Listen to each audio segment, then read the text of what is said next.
மத்தேயு சுவிசேஷம் 14வது அதிகாரம் அதனுடைய 27வது வசனத்தை வாசிக்க கேட்கலாம். உடனே இயேசு அவர்களோடே பேசி, திடன் கொள்ளுங்கள், நான் தான், பயப்படாதிருங்கள் என்றார். உடனே இயேசு அவர்களுடனே பேசி, திடன் கொள்ளுங்கள், நான் தான், பயப்படாதிருங்கள் என்றார். கரங்களை உயர்த்தி ஹல்லேலூயா.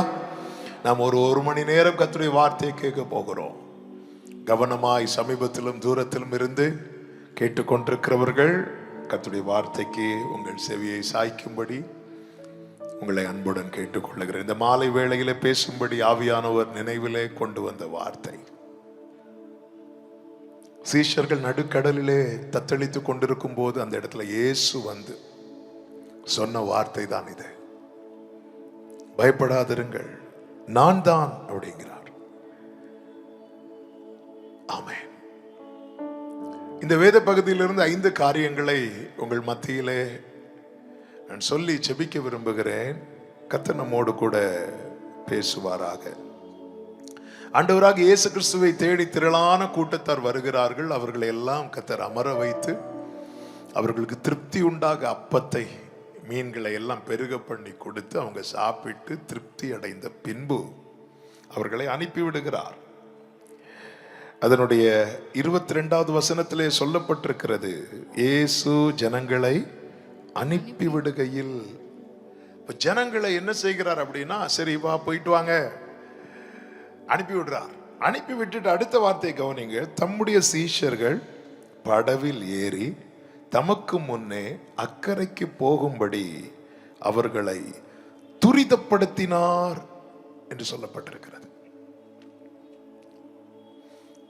யாரிடத்துல இயேசு வந்து நான் தான், பயப்படாதீங்கள் என்று சொல்லுகிறார் என்றால், யாரை அவர் துரிதப்படுத்துகிறாரோ. 2 கூட்டத்தாரை இயேசுவுக்கு முன்பாக பார்க்க முடியும். ஒரு பெரிய கூட்டம், ஒரு சின்ன கூட்டம். பெரிய கூட்டம் பாருங்க, 3 நாள் மீட்டிங் முடிஞ்சதும் அப்பம் சாப்பிட்டாச்சு, நிறைவா திருப்தியாக்கி பாய் சொல்லி அனுப்பிட்டார். ஆனா இன்னொரு சின்ன கூட்டம் இருக்கிறது. மற்ற ஜனங்களை அனுப்பினது போல இவர்களை அவர் அனுப்பவில்லை. மாறாக இவங்க விஷயத்தில் அவர் ரொம்ப உரிமை எடுக்கிறார். துரிதப்படுத்தினார்.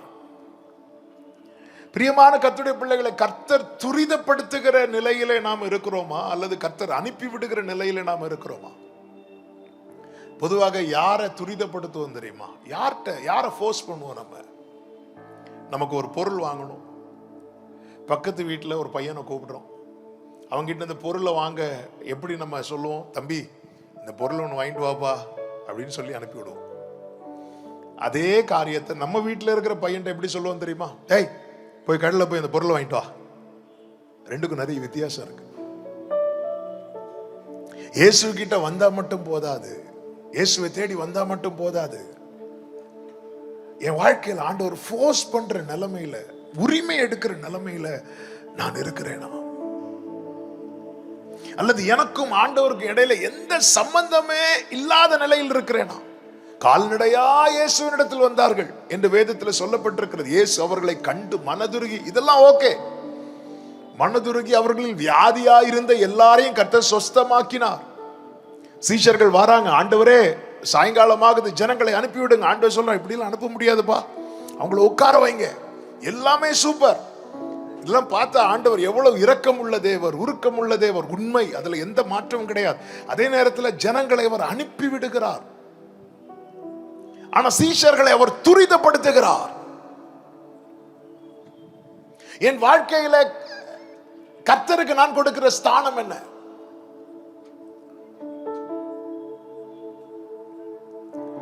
யார் வாழ்க்கையில தேவனுடைய எதிர்பார்ப்பு அதிகரிக்கிறதோ அவர்கள் அந்த அளவுக்கு தேவனுக்கு தங்கள் வாழ்க்கையிலே இடம் கொடுக்கிறார்கள் என்று அர்த்தம்.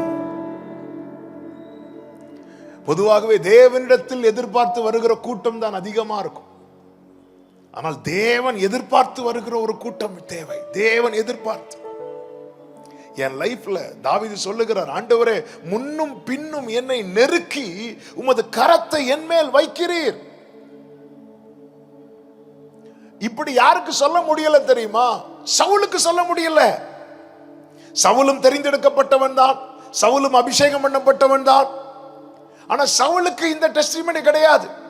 ஏன்னா சவுல் இடம் கொடுக்கல, வார்த்தையை அவன் புறக்கணித்தான். கர்த்தர் அவனை புறக்கணித்து விட்டார். இப்ப சவுல் யாரோ, கர்த்தர் யாரோ, ஆனா இன்னும் அவன் ராஜாவாக தான் இருக்கிறான். அவன் ஸ்தானத்திலிருந்து உடனே கீழே விழல. அவன் ராஜாவா தான் இருக்கிறான். சவுல் ராஜாவாக தான் அறியப்படுகிறான். எல்லாம் ரைட்டு தான். ஆனா என்ன நஷ்டமாகி விட்டது என்றால், சவுல் வாழ்க்கையில அந்த கர்த்தர் உரிமை எடுக்கிற அந்த நிலை கம்ப்ளீட்டா இல்லாம போயிட்டு. ஆனா தாவீது லைஃப்ல அப்படி கிடையாது.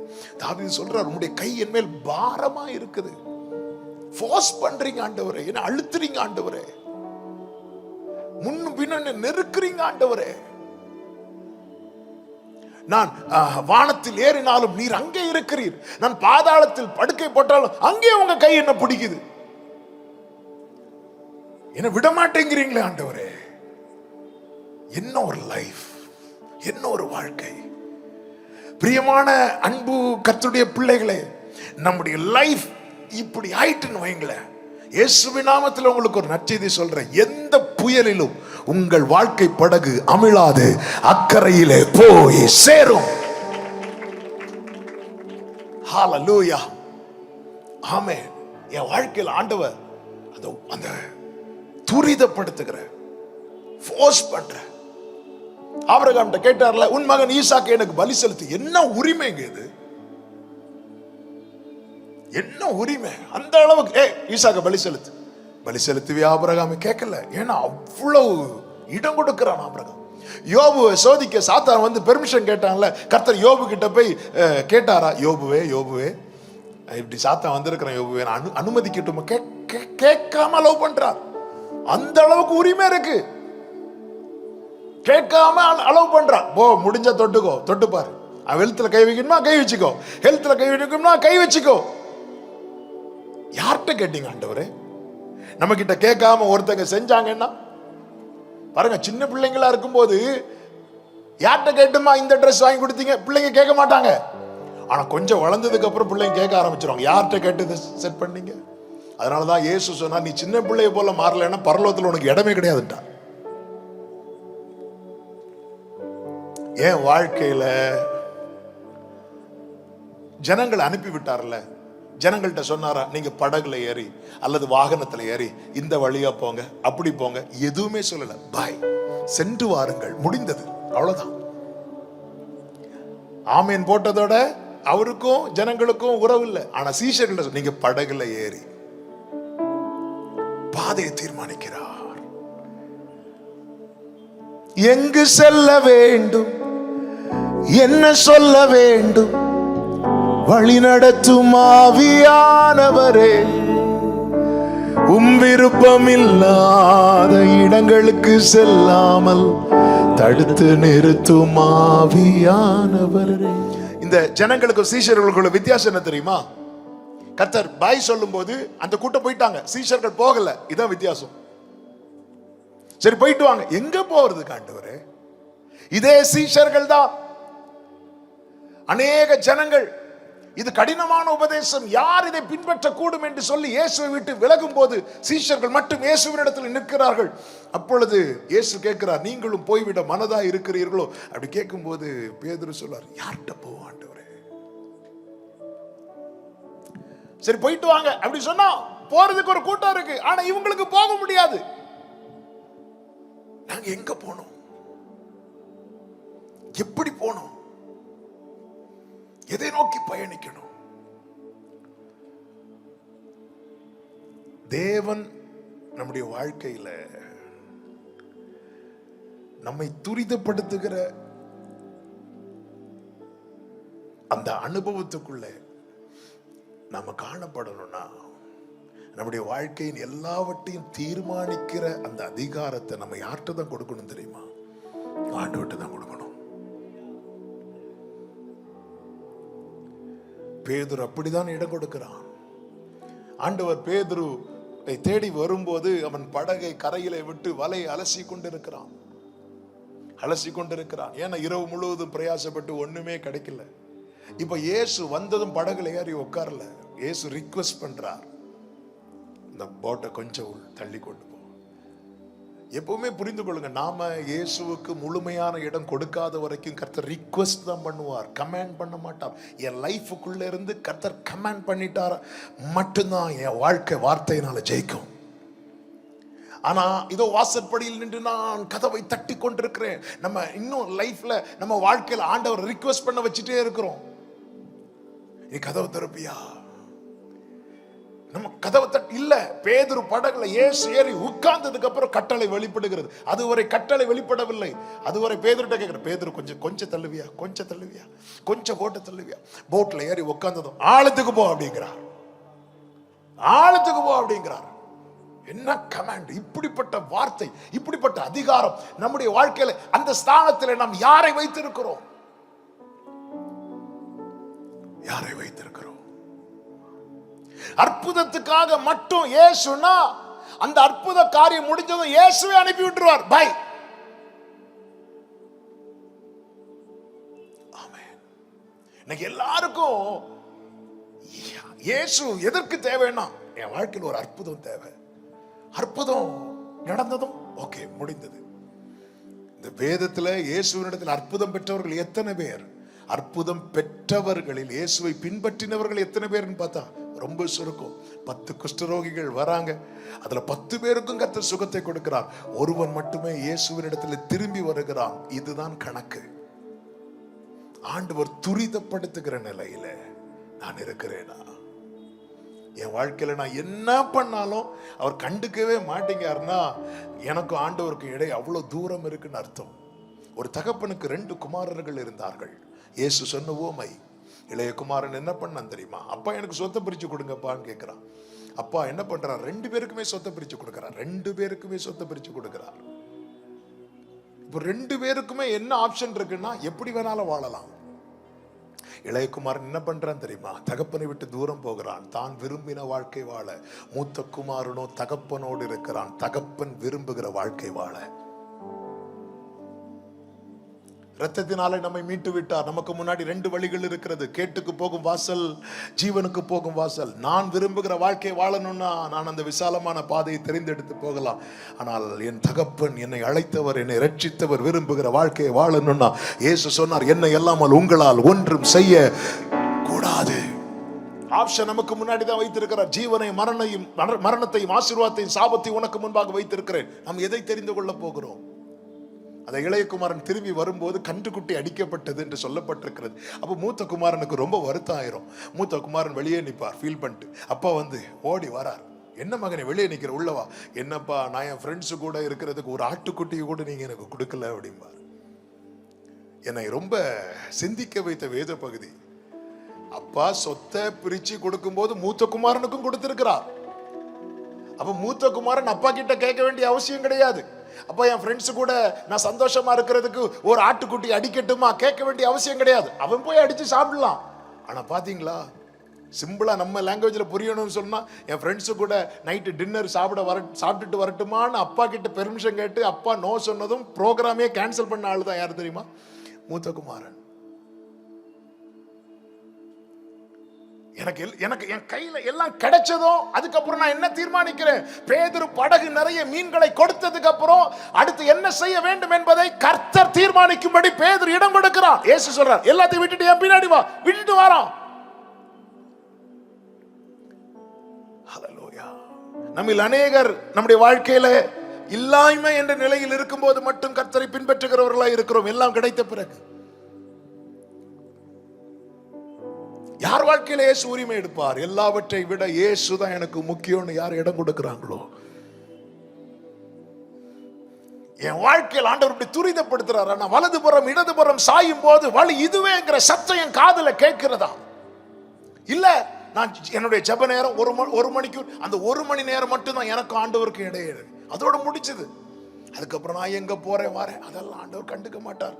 எனக்கு அதை பத்தி கவலை இல்லை. நீங்க வேதத்தை படிச்சீங்கன்னா தெரியும். இதே சம்பவம் மார்க் 6லயும் சொல்லப்பட்டிருக்கிறது, யோவான் 6லயும் சொல்லப்பட்டிருக்கிறது. மார்க் 6ல எப்படி சொல்லப்பட்டிருக்கும் தெரியுமா? இவர்கள் தண்டு வலிக்கிறதில் வருத்தப்படுகிறதை அவர் கண்டு என்று சொல்லப்பட்டிருக்கும். 5000க்கும் அதிகமான ஜனங்கள் வந்தார்கள் அல்லவா? போனவங்க எல்லாம் என்னெல்லாம் கஷ்டப்படுறாங்கன்னு இயேசு பார்த்துட்டு இருந்தாரா? இல்ல.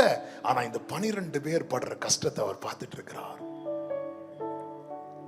கர்த்தருடைய கண்கள் எல்லாரையும் பார்க்கிறது, ஆனா ஒரு குறிப்பிட்ட கூட்டத்தை மட்டும் பார்த்து கொண்டே இருக்கிறது.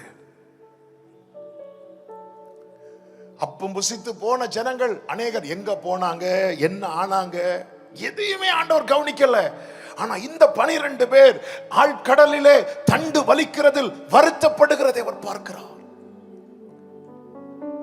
ஏன்னா அவங்க அந்த அளவுக்கு இயேசுக்கு இடம் கொடுக்கிறாங்க. இயேசு யார்? வியாதியிலிருந்து குணமாக்குகிறவரா? எஸ், வியாதியிலிருந்து குணமாக்குகிறவர். அதே நேரத்தில் இயேசு என் வியாதியை குணமாக்க மட்டும்தான் நான் இடம் கொடுத்தால், என் வியாதியை குணமாக்குறதோட எனக்கு இயேசுக்கு இடையே இருக்கிற உறவு முடிகிறது. நான் என்ன செய்ய வேண்டும் என்று இருக்கிறாய்? ஆண்டவரை நான் பார்வை அடைய வேண்டும். பார்வை அடைஞ்சாச்சு, முடிஞ்சது. அவன் லைஃப்ல இயேசுக்கான ரோல் அங்க முடியுது.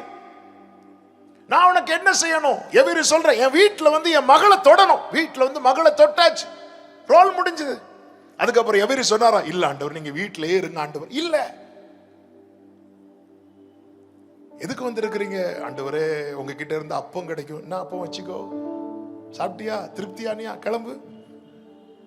என் லைஃப்ல இயேசுக்கு ரோல் முடியவே கூடாது. நான் சொல்றது எத்தனை பேருக்கு புரியுதுன்னு தெரியல. என் லைஃப்ல இயேசுக்கு ரோல் ஏதோ ஒரு காரியத்தோட முடியவே கூடாது. இந்த தேவன் என்றென்றைக்கும் உள்ள சதா காலமும் நம்முடைய தேவன் மரண பரியந்தம் நம்மை நடத்துவார். எனக்கு நீங்க வேணும் ஆண்டவரே, நீங்க வேணும்.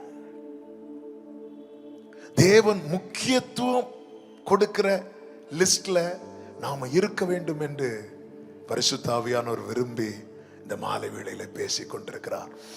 இந்த கூட்டத்திலே தேவன் ரொம்ப முக்கியத்துவம் கொடுக்கிற நபரா நாம இருக்கணும். பைபிள் ஆண்டவர் பட்சபாதம் உள்ள தேவன் அல்ல. எஸ், பட்சபாதம் உள்ள தேவன் அல்ல. எல்லாருமே அவருக்கு தேவை. அதுலயும் சிலரை கர்த்தர் ரொம்ப விசேஷமாய் வைத்திருக்கிறார். அதுல ஒரு கூட்டம் தான் இவங்க. துரிதப்படுத்துகிறார். யாரை கர்த்தர் மிகவும் நேசிக்கிறாரோ அவர்களை கடிந்து கொண்டு சிட்சிக்கிறார். இதே சீஷர்களை கர்த்தர் ட்ரீட் பண்ண விதத்தை நீங்க பாத்தீங்கன்னா, லூக்கா 12வது அதிகாரம் அதனுடைய 1வது வசனத்தை வாசியுங்கள். லூக்கா 12:1. அத்தருணத்திலே அநேகமாயிரம் ஜனங்கள் ஒருவரை ஒருவர் மிதிக்கத்தக்கதாக கூடி வந்திருக்க. அந்த வார்த்தையை கவனித்தீங்களா? அநேகமாயிரம் ஜனங்கள் ஒருவரை ஒருவர் மிதிக்கத்தக்கதாக கூடி வந்திருக்கையில் அவர் முதலாவது தம்முடைய சீஷரை நோக்கி, நீங்கள் மாயமாகி. எத்தனை கோடி ஜனங்கள் வந்தாலும் அவருடைய போக்கஸ் ஃபர்ஸ்ட் சீஷர் மேலதான் இருக்கும். எத்தனை பேர் வந்தாலும், சிலர்லாம் சொல்லுவாங்கல்ல, ஆட்கள் வந்ததும் எங்களெல்லாம் கண்டுக்க மாட்டீங்க. எஸ், மனுஷன் அப்படிதான், ஆண்டவர் அப்படி கிடையாது. ஒருவரை ஒருவர் மிதிக்கத்தக்க கூட்டம் வந்த போதும் இயேசுவின் ஆரம்பம் சிங்கள ஆரம்பிக்கிறார். அதன் பிறகு அந்திரேயா, பேதுரு, யோவான், யாக்கோபு, இப்படிதான் சீஷர்கள் வராங்க. இப்படி சின்ன சின்ன சர்க்கிளா தான் ஸ்டார்ட் ஆகுது. இப்ப பாத்தீங்கன்னா ஒருவரை ஒருவர் மிதிக்கத்தக்க கூட்டம், சரியான கூட்டம். அப்படி இருந்தாலும் அவர் முதல்ல யாரை பார்க்கிறார் தெரியுமா? சீஷர்கள். ஓ ஜீசஸ், எத்தனை பேர் கூடி வந்தாலும் என் அப்பா ஃபர்ஸ்ட் என்னதான் பார்ப்பாருன்னா, இதை விட உம்மழகான கண்கள் என்னை கண்டதாலே முடிந்ததென்று நினைத்த நான் உயிர் வாழ்கின்றேன். கைகளை உயர்த்தி, யாரும் அறியாத என்னை நன்றாயறிந்து தேடி வந்த நல்ல நேசரே, தூக்கி எறியப்பட்ட என்னை வேண்டும் என்று சொல்லி சேர்த்து கொண்ட நல்ல நேசரே, உம்மழகான கண்கள் என்னை கண்டதாழே. ஹல்லேலூயா. முடிந்ததென்று நினைத்த நான் உயிர் வாழ். ஆயிரக்கணக்கான ஜனங்கள் கூடி வந்திருக்கும் போது இயேசு முதலாவது சீஷரை நோக்கி, glory, ஈசாய் வீட்டுல பெரிய விருந்து நடக்குது. சாமுவேல் வராரு. சாமுவேல் வராருன்னா தேவதூதன் வர்றது போல மூப்பர்கள்லாம் வராங்க. அந்த பட்டணமே களி கூறுது. ஈசாயின் எல்லா பிள்ளைங்களும் வராங்க. எல்லா கண்களும் சாமுவேலை பார்த்து கொண்டிருக்கும் போது கர்த்தருடைய கண்கள் காட்டுல ஆடு மேய்த்து கொண்டிருந்த தாவீதை பார்த்துட்டு இருக்கிறார். glory, அவர் முதலாவது. ஈசாய் முதலாவது யார நிறுத்துறான் அப்படின்னா எலியாவை நிறுத்துறான். உலக ஆர்டர் கிடையாது, பரலோக ஆர்டர். ஈசாய் முதலாவது எலியாவை பார்த்ததுமே சாமுவேல் சொல்றாரு, இவனாக்கும் அப்படிங்கிறார்.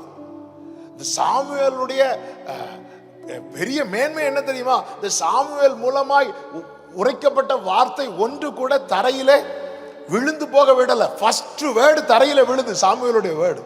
இதுவரை சாமுவேல் சொன்ன எல்லாமே நடக்குது. சாமுவேல் சொன்ன அது சொன்னதுதான். அந்த அளவுக்கு கனம் பெற்றவன். ஃபர்ஸ்ட் டைம் சாமுவேலுடைய வார்த்தை தரையில விழுது. எலியாவை பார்த்ததும் சாமுவேல் என்ன சொல்லி இருக்கணும்? ஆண்டவரே, இவனா ஆண்டவரே அப்படி கேட்டிருக்கணும். இல்ல, அவரே தீர்மானிக்கிறார், இவனாக்கும். எல்லாரும் எலியாவை ஃபர்ஸ்ட்னு பார்க்கும்போது கர்த்தர் லாஸ்ட்ல இருக்கிறவனை ஃபர்ஸ்டா பார்க்கிறார். ஆண்டவர் சொல்றார், இல்ல சாமுவேல் அப்படிங்கிறார். ஆமென்.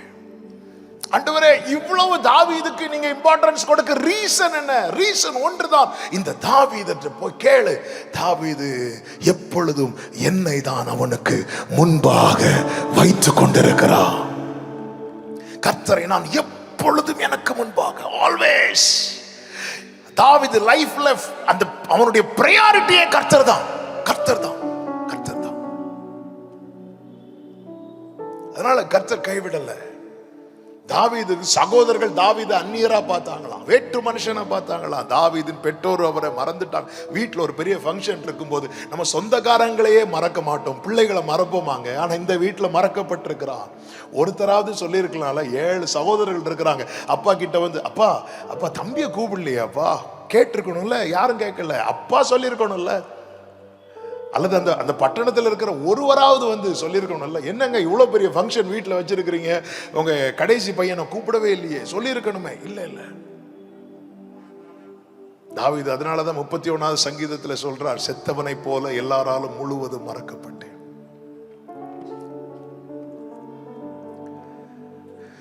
ஆனால நான் உங்களை நம்பி இருக்கிறேன்.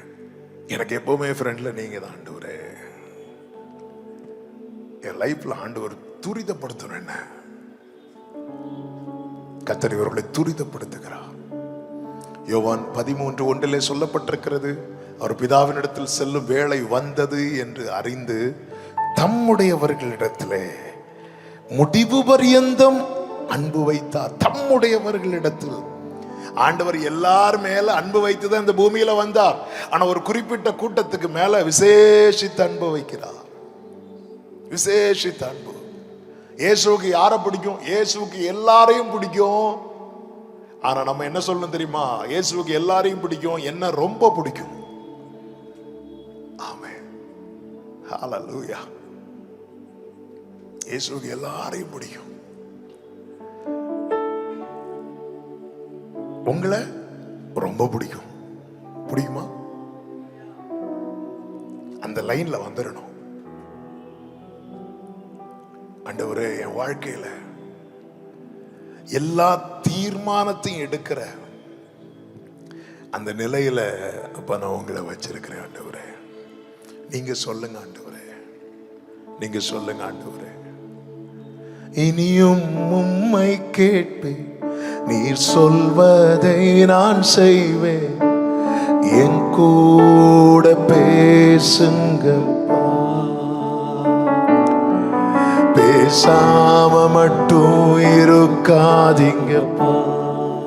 இயேசு இவர்களை துரிதப்படுத்தி அனுப்புகிறார். இவங்களை துரிதப்படுத்துறாருன்னா இவங்க போகிறதுக்கு கொஞ்சம் தயக்கம் காட்டுறாங்க. ஏன் தயக்கம் காட்டுறாங்க அப்படின்னா, இயேசு இப்ப இவங்க கூட பயணிக்கல, அதனாலதான் தயக்கம்.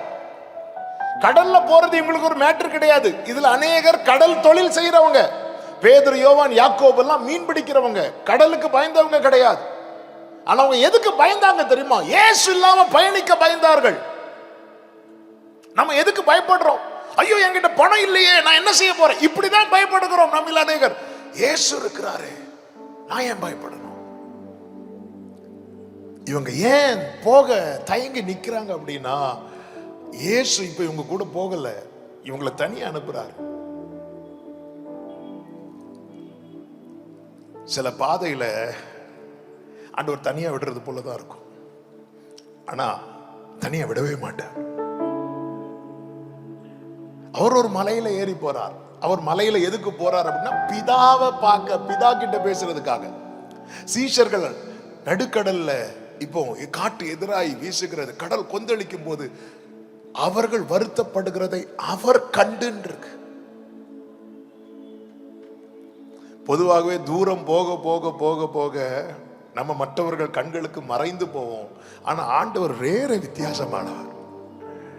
ஆண்டவர் அனுப்பின பாதையில நீ தூரம் போகிறா என்றாலும் ஆமென், அவர் பார்வைக்கு மறவாய் அல்ல, அவருடைய பார்வையிலே தான் இருக்கிறாய். அதனால என்ன ரிசல்ட் அப்படின்னா, அலைவுபட்டதை தவிர படகு அமிழவில்லை. நடுக்கடலில் அலைவுபட்டுட்டே இருக்கு, அமிழல. இந்த புயலுக்கு இந்த படகு அமிழ்ந்திருக்க வேண்டும், அமிழவில்லை, அமிழவில்லை, அமிழவில்லை. வாழ்க்கையில எத்தனையோ புயல் அடிக்கிறது, எத்தனையோ காற்று வீசுகிறது. பல ஆண்டுகளா என் வாழ்க்கையில புயல் அடித்து கொண்டுதான் இருக்கிறது, பல ஆண்டுகளை என் வாழ்க்கையில எதிர்காட்டு வீசி கொண்டுதான் இருக்கிறது. ஆனாலும் இன்னும் அமிழவில்லை என்கிற நிலையில யாராவது இருக்கிறீங்கன்னா, இயேசுவின் நாமத்தில் உங்களுக்கு சொல்லுகிறேன், உங்களுக்கு ஒரு அக்கறையை கர்த்தர் நியமித்து வைத்திருக்கிறார். இந்த படகு அக்கறையை போய் பிடிக்கும் என்பதின் அடையாளம் தான் இன்னும் அமிழவில்லை. ஆமென் சொல்லுங்க பார்க்கலாம். ஹல்லேலூயா. இன்னும் அமிழவில்லை. அமிழ கர்த்தர் விட மாட்டார். நம்முடைய வாழ்க்கையில கொஞ்சம் யோசித்து பாருங்க, எத்தனை போராட்டங்கள், எத்தனை நெருக்கங்கள், எத்தனை பிரதிகூலங்கள், விசேஷமாய் ஒரு தேவ பிள்ளை வாழ்க்கையில சந்திக்கிற பிரச்சனைகள் இருக்குல்ல. அதுலயும் இங்க பாருங்க, இயேசு காண்பிக்கிற பாதையில யார் பயணித்தார்களோ, இயேசு காண்பிக்கிற பாதையில சற்று விலகாம பயணித்தாங்களோ, அவங்க வாழ்க்கையில தான் எதிர்காட்டு வீசுகிறது. யோசேப்பு லைஃப்ல ஏன் இப்படி ஒரு வேதனையான காரியம் நடந்தது அப்படின்னு கேட்டா, யோசேப்பு சொல்லுவார், எங்க அப்பா சொன்ன பாதையில பயணித்தேன். எங்க அப்பா சொன்னாங்க, நீ போய் பார்த்துட்டு வா, இந்த இடத்துல போய் பார்த்துட்டு வா. எங்க அப்பா சொன்ன பாதையில நான் பயணித்தேன், எனக்கு இப்படி ஆயிட்டு. பல நேரத்தில் கர்த்தர் நியமித்த பாதையில நடக்கும்போது தான் வாழ்க்கையில எதிர்காற்றும் புயலும் வீசும். என்னைக்குமே புரிந்து கொள்ளுங்கள், விழுந்தவன் மேல சத்துரு கண் வைக்க மாட்டான், நிற்கிறவன் மேலதான் சத்துரு கண் வைப்பான்.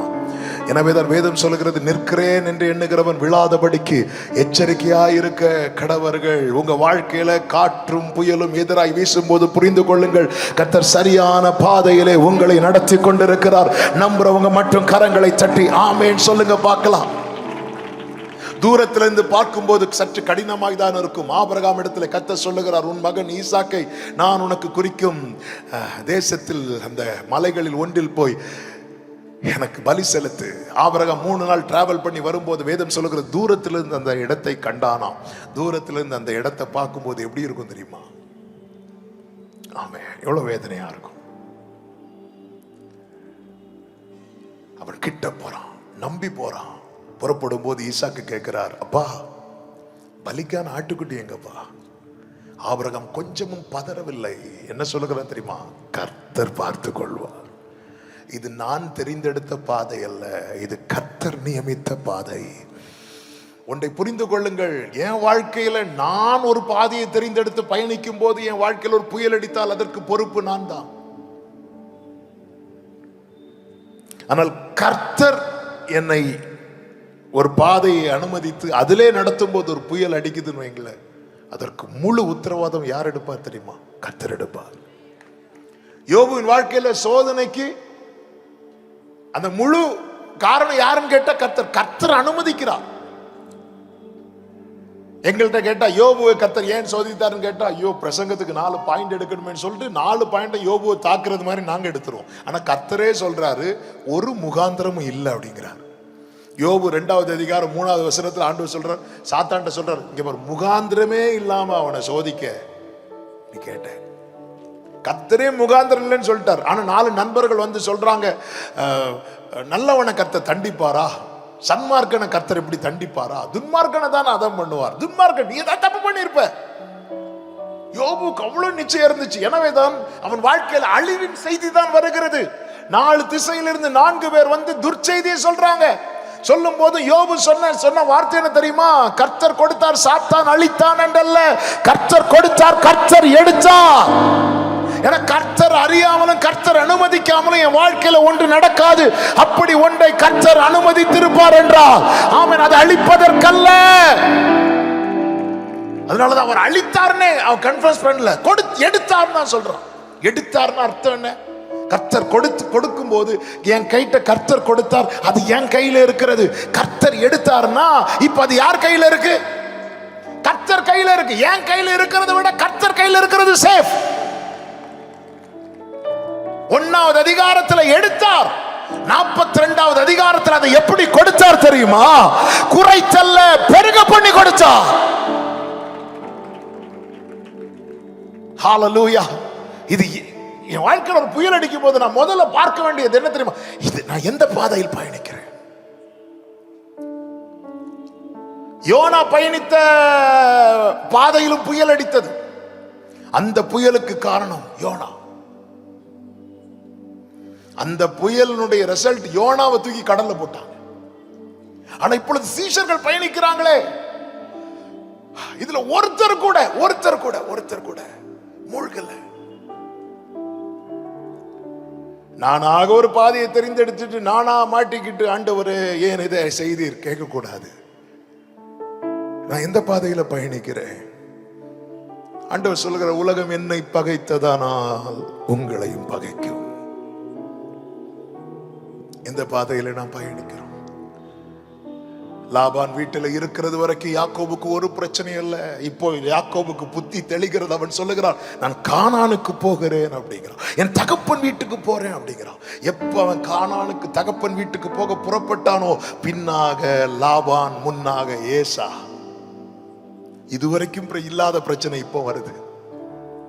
சிலர் பாருங்க, சர்ச்சுக்கு எப்போ வர தொடங்குவாங்களோ அப்பதான் பிரச்சனை ஸ்டார்ட் ஆகும். ஒரு சகோதரர் ஒரு நாள் ஆக்சிடென்ட் ஆச்சு. அவரை போய் பார்த்தேன். பார்க்கும்போது சொன்னார், பிரதர் என்னைக்கு இல்லாம நான் இன்னைக்கு தான் ஜெபம் பண்ணிட்டு பைக் எடுத்தேன், எனக்கு ஆக்சிடென்ட் ஆயிட்டு. அதனால நான் ஒரு தீர்மானம் எடுத்துட்டேன். என்ன தீர்மானம் எடுத்தீங்க? இனி ஜெபமே பண்ணக்கூடாது. நம்ம அநேகருடைய ஜெபம் முடக்கப்பட்டதுக்கு காரணமே தான் ஜெபம் பண்ணாலே எங்க வீட்டுல பிரச்சனை. ஆமே, ஜெபம் பண்ணாலே பிரச்சனை வருதுன்னா அதன் அர்த்தம் என்ன தெரியுமா? பிரச்சனை முடிய போகுதுன்னு அர்த்தம். ஹalleluya. பவுல் வாழ்க்கையில கர்த்தர் ஒரு வீழ்ச்சிக்கு அனுமதிக்கிறார். பரிசுத்தவான்கள் வாழ்க்கையில வீழ்ச்சிக்கு அனுமதிப்பாரா? கர்த்தர் அனுமதிக்கிறது வித்தியாசமா இருக்கும். பவுல் சொல்றார், அந்த யூரோக்களித்தான் காற்று அடிக்கும் போது 275 பேர் நடுவில் பவுல் எழுந்து நின்று சொல்லுகிறார், எனக்கு சொல்லப்பட்ட பிரகாரமாகவே நடக்கும், ஆகிலும் நாம ஒரு தீவில் விழ வேண்டியதா இருக்கும் அப்படிங்கிறார். விழணும். ஏன் விழணும் தெரியுமா? அந்த தீவே விழுந்து கிடக்குது. அந்த தீவுல ஒரு சர்ப்பத்தின் ஆவி இருந்து செயல்படுகிறது. அந்த தீவையே பலவீனப்படுத்தி கொண்டிருக்கிறது. அந்த இடத்துல யாரை கொண்டு போய் ஜெயிக்க வைக்க போகிறார் தெரியுமா? அபிஷேகம் பெற்ற பவுலை கர்த்தர் கொண்டு போக சித்தம் வைத்திருக்கிறார். பவுல் அங்க போகணும்னா வேற ஆப்ஷன் கிடையாது. கப்பல் உடையணும். கப்பல் உடைந்து எல்லாரும் கரையை கண்டு ஓடும் போது பவுல் ஒரு கட்டையை பிடிச்சிட்டு போறார். வெளித்தா தீவுக்குள்ள என்ட்ராயாச்சு. குளிருது, எல்லாருக்கும் நெருப்பு வேணும், எல்லாரும் விறகெடுத்து போடுறாங்க. வேற யாரு விறகெடுத்து போட்டாலும் பிரச்சனை இல்லை. பவுல் கை வச்சாரு பாருங்க. நான் சொல்லுகிற சம்பவம் அப்போஸ்தலர் 28 இருக்கிறது. பவுல் அப்படி விறக தூக்குறார். விறக தூக்கும் போது அந்த விறகுக்குள்ள ஒரு விரியன் பாம்பு இருக்கிறது. அது அனல் உரைத்ததுன்னு சொல்லப்பட்டிருக்கிறது. அது என்ன செய்தது தெரியுமா? பவுலின் கையை கவ்விக்கொண்டது. ஆமே, ஆண்டவரே விசுவாச அறிக்கை எல்லாம் பண்ணிட்டு வந்தார். கொஞ்சம் முன்னாடி தான் உங்களை பத்தி என்னை ஆட்கொண்டவர், நான் சேவித்தவர். ஹalleluya. பவுல் பதறல. எல்லாரும் எப்படி பார்த்துட்டு இருந்தாங்க தெரியுமா? இவன் கொஞ்ச நேரத்துல வீங்குவான், வீக்கம் கண்டு இவன் கலர்லாம் சேஞ்ச் ஆகும், அப்படியே நுர தள்ளி கீழே விழும். இவங்கிட்ட மாட்டம் வரும்னு பார்த்துட்டு இருந்தா பாம்புக்கு மாட்டம் வருது. நீங்க அந்த வேத பகுதியை படிச்சீங்கன்னா தெரியும். முதல்ல அது சொல்லப்பட்டிருக்கும், அது விரியன் பாம்பு, அதுக்கப்புறம் அது விஷப்பூச்சி, அதுக்கப்புறம் அது பூச்சி. அந்த பூச்சியை அப்படின்ட்டான், அந்த பூச்சியை உதறி போட்டு. பவுலுக்கு மாட்டம் வரல. விரியன் பாம்பு விஷப்பூச்சியாகி, விஷப்பூச்சி பூச்சியாகி, பூச்சி காணாம போயிட்டு. ஆனால் நம்முடைய லைஃப் அப்படியே மாற்றி, யாக்கோபு என்னும் பூச்சியே உன்னை நான் சிறு கூட்டமாய் மாற்றுவேன், உன்னை நான் புதிதும் கூர்மையுமான பற்கள் உள்ள எந்திரமாக்குவேன். நம்ம யார் கையில இருக்கிறோம்? பரிசுத்தவான்கள் வாழ்க்கையில தேவன் ஒரு வீழ்ச்சி அனுமதிக்கிறாரோ அதில் அநேகரை எழும்ப பண்ணுகிறார். அதுக்கப்புறம் ரிசல்ட் என்ன தெரியுமா? அந்த பட்டணம் ஃபுல்லா வராங்க பவுல்ட்ட. எதுக்கு தெரியுமா? வியாதி நீங்க, எல்லாருக்கும் அந்த பலவீனத்திலிருந்து விடுதலை. ஆண்டவர் ஒரு பாதையில உங்களை நடத்துறார் என்றால், சத்துரு போராடுறான்னா புரிஞ்சுக்கோங்க, கர்த்தர் சரியாய் நடத்துகிறார். என் ஓட்டத்தில் நான் தனிமை இல்லை, நேசித்தவர் என்னை வெறுக்கவில்லை. என் ஓட்டத்தில் நான் தனிமையில்லை, ஆமே, நேசித்தவர் வெறுக்கவில்லை. தகப்பன் வீட்டில் கொண்டு சேர்த்திடுவார், தகப்பன் வீட்டில் கொண்டு சேர்த்திடுவார். நம்புவே நீருதே, கைகளை உயர்த்தி சொல்லுவோம், நம்புவே. ஒரு சத்தியத்தை கேளுங்கள், மரணத்துக்கு ஏதுவான சூழ்நிலை வந்த பிறகும் இன்னும் நீங்க வாழ்ந்து கொண்டிருக்கிறீங்கன்னா நீங்க பண்ண வேண்டிய பிரயாணம் வெகு தூரம். கெதரேனே நாட்டிலே 6000 பிசாசுகள் பிடித்த ஒரு வாலிபன் இருந்தான். அந்த வாலிபனுக்குள்ள இருந்த பிசாசை இயேசு துரத்தும் போது 2000 பண்டிகளுக்குள்ளே இந்த பிசாசுகள் போகிறது. ஒரு பண்டிக்குள்ளே 3 பிசாசு வைத்து 2000 பண்டிகள். 3 பிசாசுகள் ஒரு பண்டிக்குள் போனதுமே அது சூசைட் பண்ணிட்டு, அவன் ஒருத்தங்களை சூசைட் பண்ண வைக்க 3 பிசாசு போதும், 3 அந்நிய வல்லமை போதும். ஆனால் இவனுக்குள்ளே 6000 இருந்தும் இந்த தீபம் ஏன் அணையல அப்படின்னா, இவன் மேல தேவனுக்கு ஒரு திட்டம் இருந்தது. என்ன திட்டம்? அந்த பட்டணத்துக்கு அவருடைய பிரதிநிதியாய் அவனை வைத்து கொண்டு போவதுதான் திட்டம். அவன் குடியிருப்பு கல்லறையில் இருந்தது. ஆனாலும் என் ஆண்டவர் யார் தெரியுமாங்க? நியாயத்திற்கு ஜெயம் கிடைக்க பண்ணு வரைக்கும் நிறைந்த நாணலை முறியாதவரும் மங்கி எறிகிற திரியை அணையாதவருமான கர்த்தர். நம்முடைய வாழ்க்கையை திரும்பி பார்க்கணும். இத்தனை போராட்டங்கள், இத்தனை நெருக்கங்கள், மரணத்துக்கும் எனக்கும் ஒரு அடி மட்டும் தூரம். இப்படி இருந்தும் இன்னும் ஏன்? அதுதான் யோபு சொல்றார், எனக்கு குறித்திருக்கிறது நிறைவேற்றுவார். எப்படி யோபு சொல்றீங்க? என்ன ஏன் அவர் பராமரிக்கணும்? என்ன விட்டுற வேண்டியதுதானே? நான் கிட்டதான் என் மனைவியே சொல்லிட்டாங்க நீ சாவு அப்படின்னு. உலகம் என்ன விட்டுட்ட, உறவுகள் விட்டுட்டாங்களே. யோபுக்கு எவ்வளவு சொந்தக்காரங்க இருந்தாங்கன்னு 42வது அதிகாரத்துல தான் நமக்கே தெரியுது. எல்லாம் இருக்கும்போது நம்மளை எல்லாருக்கும் தெரியும். ஒண்ணு இல்லாம இருக்கும் போதுதான் நம்ம சொல்லுவோம், நான் போகும் வழியை அவர் அறிவார், அவருக்கு மட்டும்தான் நம்மளுக்கு தெரியும். யோபுக்கு அதான் நம்பிக்கை. ஆண்டவரே நான் மண்ணிலேயே படுத்துக்கிறேன், காலில் பார்த்தா நான் இருக்க மாட்டேன், அடுத்த நாள் பார்த்தா இருக்கிறார். என்ன பராமரிக்கிறாரு, என்ன பராமரிக்கிறாரு. ஏன் பராமரிக்கணும்? ஆமே. ஆண்டவர் சொல்லுகிறார், ஒரு திராட்சை குலையிலே ரசம் காணப்படுதுன்னு தெரிஞ்சிட்டுனா அதை அழிச்சிடாத, அதை அழிச்சிடாத. என் மேல எனக்கே நம்பிக்கை கிடையாது, ஆனா என் மேல அவருக்கு நம்பிக்கை இருக்கிறது. ஆமே. பிரியமான கர்த்தருடைய பிள்ளைகளுக்கு வாழ்க்கையை பாருங்கள். எங்க ஊர்ல நடந்த ஒரு சம்பவம். ஒரு போதகர் பார்க்க வந்தார். அவங்க வீட்டில் ஒரு ஃபங்க்ஷனுக்கு இன்வைட் பண்ண. அப்போ சாட்சி சொன்னார். அவருடைய மகள் சென்னையில் இந்த டெலிவரி டைமில் அவங்க ஒரு ஹாஸ்பிட்டலில் அட்மிட் பண்ணப்பட்டிருக்காங்க. ஒரு இன்ஜெக்ஷனை மாற்றி போட்டாங்க, தெரியாமல் நடந்த சம்பவம். அதில் என்ன ஆச்சுன்னா ரொம்ப சஃபர் பண்ண ஆரம்பிச்சிட்டாங்க. சரீரத்தில் உடனே மாற்றம். குழந்தை பிறந்துட்டு ஆனா இந்த சகோதரிக்கு அவ்வளவுதான். அந்த ஹாஸ்பிட்டல் என்ன பண்ணிட்டாங்கன்னா, நீங்க கொண்டு போயிருங்க, இங்க முடியாது அப்படி சொல்லி அனுப்பிட்டாங்க. அவங்க நேரம் எங்க ஊருக்கு கொண்டு வராங்க. எவ்வளோ ஹாஸ்பிட்டல் பார்த்தாங்க, எல்லாருமே குழந்தை முடிஞ்சது, ரொம்ப அஃபெக்ட் ஆகிட்டு இவங்க பிழைக்கிறதுக்கு வாய்ப்பு இல்லை அப்படின்ட்டாங்க. இவங்க என்ன பண்ணாங்கன்னா, ட்ராண்டரத்தில் ஒரு குறிப்பிட்ட ஹாஸ்பிட்டலுக்கு கொண்டு போகிறாங்க. அந்த ஹாஸ்பிட்டலில் பெரிய ஹாஸ்பிட்டல், நல்ல டாக்டர்ஸ். அவங்க பார்த்துட்டு சொன்னாங்க, இன்னும் 24 hours தான் இருப்பாங்க அவங்க மகா. அப்படி சொன்னது அந்த போதகர் உடஞ்சிட்டார். அவர் நேர ஐசியூவில் மகா கிட்ட போகிறாங்க. மகா கையை பிடிச்சிட்டு சொல்கிறாங்க, கவலைப்படாதம்மா, நம்ம பரலோகத்தில் பார்க்கலான்னு அப்படி சொல்லிட்டு வெளியே வரும்போது, இவள் மரித்ததுக்கு அப்புறம் அந்த பாடியை எப்படி கொண்டு போவாங்களோ அதுக்கான பொருட்கள்லாம் எடுத்துகிட்டு வராங்க ஹாஸ்பிட்டலில். அதை பார்த்து போதகருக்கு இன்னும் ரொம்ப வலி ஜாஸ்தி ஆகிட்டு அவர் சொன்னார், என் மகன் இன்னும் மறிக்கலைல்ல, உங்கள் கணக்குப்படி பார்த்தா நாளைக்கு ஈவினிங் தானே சாவா, மறிக்கலைல்ல, அவள் உயிரோடு இருக்கும்போது நான் எங்கள் வீட்டுக்கு கூட்டிகிட்டு போயிடுறேன். இல்லை ரிஸ்க்கு, எப்படியும் ரிஸ்க்கு தானே, எப்படியும் அவன் மறிக்க தானே போகிறா, என் வீட்டில் வைத்து மறிக்கட்டும் அப்படி சொல்லிட்டு நைட்டு வீட்டுக்கு கூட்டிகிட்டு வந்துட்டாங்க. அடுத்த நாள் காலையில் அவர் வழக்கம் போல் ஒரு மலைப்பகுதியில், எங்கள் ஊரில் ஒரு மலைப்பகுதி இல்லை, ஜெபிக்கிறதுக்காக போவார். அவர் நேராக ஜெபிக்க போகிறார்.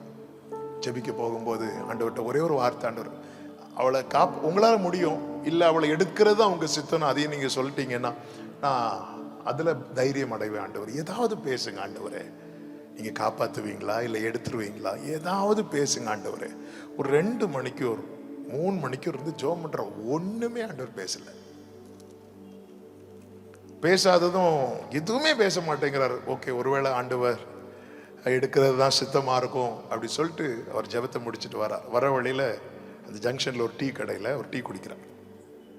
டீ குடிச்சிட்டு இருக்கும்போது அந்த டீ கடையில் ஒரு வௌவால் வந்துட்டு, வௌவால் வந்ததும் அந்த டீ மாஸ்டர் என்ன பண்ணுறாரு அப்படின்னா, கையில் ஒரு கட்டையை எடுத்து அந்த வௌவாலை அடி நடிக்கிறார். அடித்து அது செத்துட்டு அப்படி நினைச்சதும் திரும்பி அந்த கட்டையை தூக்கி போட்டுட்டு இன்னொருத்தங்களுக்கு டீ ஏத்துறார். இவர் டீ குடிச்சிட்டு இருக்கிறார். இவர் அந்த வௌவாலை பார்க்குறாரு, செத்து கிடக்குது, செத்து கிடக்கிறது போல கிடக்குது. அந்த அடிச்சுட்டு இவர் திரும்புறாருல, இவர் திரும்பி இன்னொருத்தங்களுக்கு டீ ஆற்றும் போது இந்த வௌவால் என்ன பண்ணுதுன்னு எழும்பி பறந்து ஓடிட்டு. அவர் சொல்ற, வௌவால் பறந்து போயிட்டு. உடனே அந்த டீ மாஸ்டர் டீ ஆத்திட்டே சொன்னாரு, அதுக்கு காலம் இன்னும் வரவில்லை அப்படின்னாரு. இந்த வேர்டு வந்ததும் இவருக்கான ரேமா கிடைச்சிட்டு, இவர் டீ கப் அங்கேயே வச்சுட்டு பைக் எடுத்துட்டு வீட்டுக்கு போறார். மகன் ஈவினிங் சாக போறா. டாக்டர்ஸ் கணக்குப்படி பார்த்தா, உலக கணக்குப்படி பார்த்தா, மக கையை பிடிச்சிட்டு, ஆண்டவர் வார்த்தை தந்துட்டாங்கம்மா. என்ன வார்த்தை? உனக்கு காலம் இன்னும் வரல. ஹல்லேலூயா. அந்த நாட்கள் தாண்டினது கரெக்டா 1 year. அந்த சகோதரிக்கு பேபி பிறந்திருக்குல்ல, அந்த பேபியோட ஃபர்ஸ்ட் பர்த்டேக்கு இன்வைட் பண்ண தான் வந்திருந்தாங்க. அந்த பேபியோட ஃபர்ஸ்ட் பர்த்டே ஃபங்க்ஷன் எடுத்ததுக்கு ரீசனே எதுக்கு அப்படின்னா, இவங்களுடைய சாட்சி சொல்றதுக்காக. என்னை கேட்டுக்கொண்டிருக்கிற அன்பு சகோதரா சகோதரி, நீ அழைக்கப்பட்டு அவர் பாதையில பயணிக்கும் போது, உன் வாழ்க்கையில இத்தனை புயல் அடித்தோம், உன் தீபம் இன்னும் அணையலைன்னா நீ பண்ண வேண்டிய பிரயாணம் வெகு தூரம். நம்புறவங்க மட்டும் நல்ல கரங்களை சாட்டி, மெதுவான தென்றல் கொடுங்காற்றாய் மாறி அடித்த வேளையிலும் என்னை கீழே. ஆண்டவர் வந்துட்டாருங்க, வந்துட்டார். பல நேரத்துல ஏன் நடுக்கடல்ல கொண்டு விட்டு இப்படி அனுமதிக்கிறார் தெரியுமா? முன்னாடியும் ஒரே தூரம் தான், பின்னாடியும் ஒரே தூரம் தான். பின்னாடி போறதுக்கு நான் முன்னாடியே போயிடுறேன். ஆண்டவர் நிறைய பேர் அப்படிதான் செய்வார். இல்லைன்னா நம்ம எப்போவோ ஜம்ப் பண்ணி கரை குதிச்சு நீந்தியாவது பின்னாடி போயிருப்போம். எப்படி அணைக்கட்டுறாரு பாத்தீங்களா? இஸ்ரவேல் ஜனங்களை ஏன் சிவந்த சமுத்திரத்தின் வழியா கொண்டு வராருன்னா, அதை கிராஸ் பண்றதுக்கு, மீண்டும் எகிப்துக்கு போகாம இருக்க டோரை கிராஸ் பண்றதுக்கு. ஏன்னா இவன் வெளியே வந்ததுல இருந்தே எகிப்து எகிப்து எகிப்துன்னு பேசிட்டு இருந்தான். இப்படி விட்ட வேலைக்கு ஆகாது. சிவந்த சமுத்திரத்தின் அந்த டோர், சிவந்த சமுத்திரம் 2ஆக பிளக்கிறது. இவர்களை மறுகரை படுத்தி விட்டு அதை அடைக்கிறார். தேவன் ஒவ்வொரு அற்புதத்திலையும் ஒரு அடையாளத்தை வைத்திருக்கிறார். அது அடையாளத்தோடு பார்க்கிறவர்களுக்கு மட்டும்தான் புரியும். அற்புதம் ஒவ்வொன்றையும் செய்யும் போது அதுல ஒரு அடையாளம் இருக்கு. என்ன அடையாளம்? இங்க பாரு, இனி எகிப்து கிடையாது, உனக்கு கானானுக்கான டோர் ஓபன் ஆயிட்டு. இதுதான் ஞானஸ்நானம்.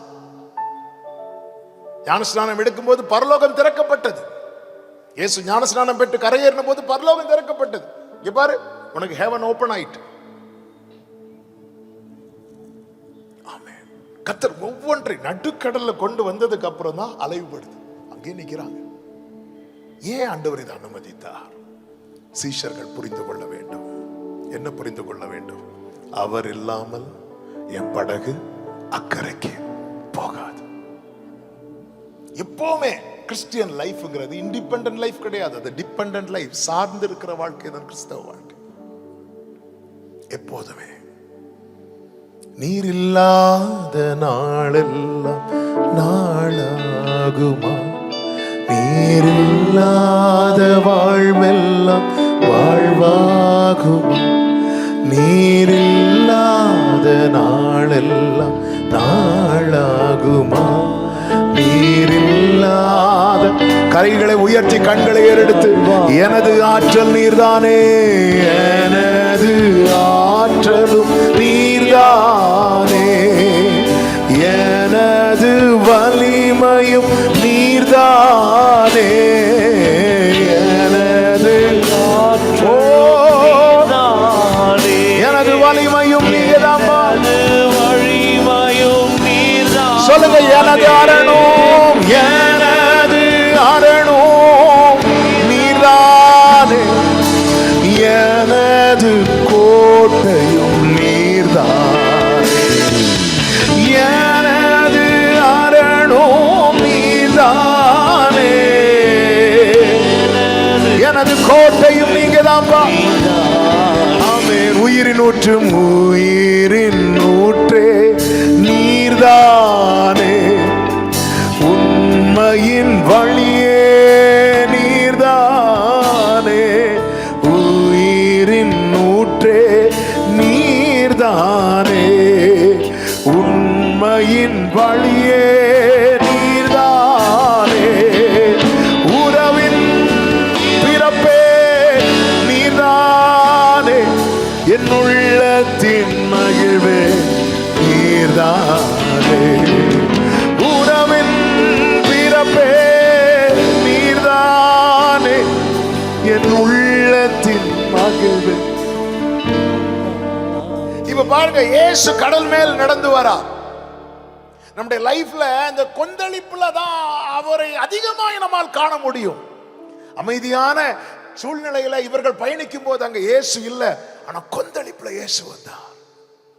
ஒரு மடங்கு அக்கினி சூளையில இயேசு வரல, ஆனா 7 மடங்கு அக்கினி சூளையில கர்த்தர் வந்தார். உங்க வாழ்க்கையில போராட்டங்கள், பிரதிகூலங்கள், பிரச்சனைகள் அதிகரிக்கும் போது ரெடி ஆயிக்கோங்க, உன் தேவனை சந்திக்க ஆயத்தப்படு. ஹalleluya. ஆமென். ஆபிரகாமுக்கு எப்படி இருந்திருக்கும்? மோரியா மலை பக்கத்துல போக போக போக நெருங்க நெருங்க எப்படி இருக்கும்? ஐயோ, இன்னும் கொஞ்ச நேரத்துல என்னங்க போகுது தெரியலையே. ஆனா ஈசாக்குக்கு எப்படி இருக்கும் தெரியுமா? எங்க அந்த ஆட்டுக்குட்டி, எங்க ஆட்டுக்குட்டி? ஆமென். இப்படி கண்களை ஆபிரகாம் கண்களை ஏறெடுத்து பார்த்தானோ, இந்த கிளைமேக்ஸ்ல நம்முடைய கண்கள் அவரை காணும். வாழ்க்கையில இவ்வளவு கொந்தல். அதனாலதான் யோபு சொல்லுகிறார், யோபு லைஃப்ல அந்த கிளைமேக்ஸ் எப்படி மாறிச்சு பாத்தீங்களா? என் காதினால் உம்மை குறித்து கேள்விப்பட்டேன், இப்பொழுது என் கண்கள் உம்மை காண்கிறது. பிரச்சனை, பிரதிகூலங்கள் அதிகரிக்கும் போது, ஆமென், யோவானுடைய வாழ்க்கையில ஒரு பெரிய போராட்டம் தான். பத்மு என்கிற தீவுல தூக்கி போட்டுறானா, அதான் அவனுக்கு மரண தண்டனை. கொஞ்ச நேரத்துல சாக போறான், சாப்பாடு இல்லாம, எந்த துணையும் இல்லாம. அந்த கிளைமேக்ஸ்ல தான், அந்த முக்கியமான நேரத்துல தான் அவன் கண்களை ஏறெடுத்து பார்க்கிறான். மார்பில் பொற்கச்சை கட்டினவராய் அவன் யார் மார்பிலே சில ஆண்டுகளுக்கு முன்பதாக சாய்ந்திருந்தானோ அவர் அங்கே வந்து நிற்கிறார். 7 குத்து விளக்கு மத்தியில் உலாவிக் கொண்டு இருக்கிறார். அவனை தொட்டு பயப்படாதே, நான் முந்தினவரும் நான் பிந்தினவருமாய் இருக்கிறேன், மரித்தேன் ஆனாலும் இதோ சதா காலங்களிலும் நான் உயிரோடு இருக்கிறேன் என்றார். ஆமென். கடல் கொந்தளிக்கிறது, இயேசு நடந்து வரார். சீஷர்கள் எல்லாம் பயந்தாங்க என்று. சீஷர்கள் ஏன் பயந்தாங்க தெரியுமா? புயலை பார்த்துல, கொந்தளிப்பு. சீஷர்கள் பயத்துக்கு காரணம் கொந்தளிப்பு அல்ல. சீஷருடைய பயத்துக்கு காரணம் எதிர்காற்றும் அல்ல. சீஷருடைய பயத்துக்கு காரணம் என்னவென்றால் இயேசு யார் என்பது தெரியாதது. நம்முடைய அநேக பயத்துக்கு காரணம் என்ன தெரியுமா? அவர் யார் என்பது நமக்கு இன்னும் சரியாக தெரியாதது. நம் தேவன் யார் தெரியுமா? உலகத்தில் இருப்பவனிலும் நம்மோடு இருக்கிறவர். சீஷர்கள் எல்லாம் பயந்து அலறினார்கள். ஆவேசம், ஆவேசம்னா பேய். ஏன் அவங்களுக்கு இவங்களுக்கு தெரிந்த இயேசு யார் தெரியுமா? அப்பத்தை 5000 மாற்றி கொடுக்கிறவர். இவர்களுக்கு தெரியாத இயேசு யார் தெரியுமா? எல்லா அதிகாரத்தையும் உடையவர். நம்முடைய பல பயத்துக்கு காரணம் என்ன அப்படின்னா, அவரை குறித்த அறிவு நமக்கு குறைவானது. புரியும்படி சொல்றேன். யோசேப்பின் இடத்துல ஆகாரம் வாங்க சகோதரர்கள் வராங்க. சகோதரர்களுக்கு யோசேப்பு யாருன்னு தெரியாது. யோசேப்புக்கு தெரிஞ்சிட்டு இவங்க யாருன்னு.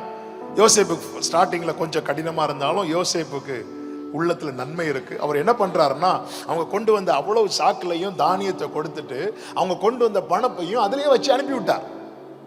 இவங்க போற வழியில மிருகங்களுக்கு தீவனம் போடுவதற்காக சாக்கெல்லாம் ஓபன் பண்ணி தானியத்தை எடுக்கலாம் பார்த்தா உள்ள பணப்பை இருக்கு. எல்லாரும் ஓபன் பண்ணி பாக்குறாங்க, எல்லாரும் சாக்குலையும் பணப்பை இருக்கு. எல்லாரும் புலம்ப ஆரம்பிச்சிட்டாங்க. ஐயோ தேவன் நமக்கு இப்படி செய்தது என்ன?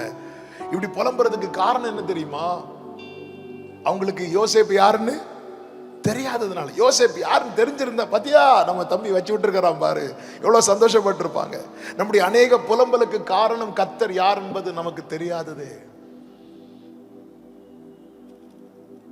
தாவீது சொல்றார், நான் மரண இருளின் பள்ளத்தாக்கில் நடந்தாலும் பொல்லாப்புக்கு, ஏன்னா எனக்கு தெரியும் என் மேய்ப்பர் யாருன்னு.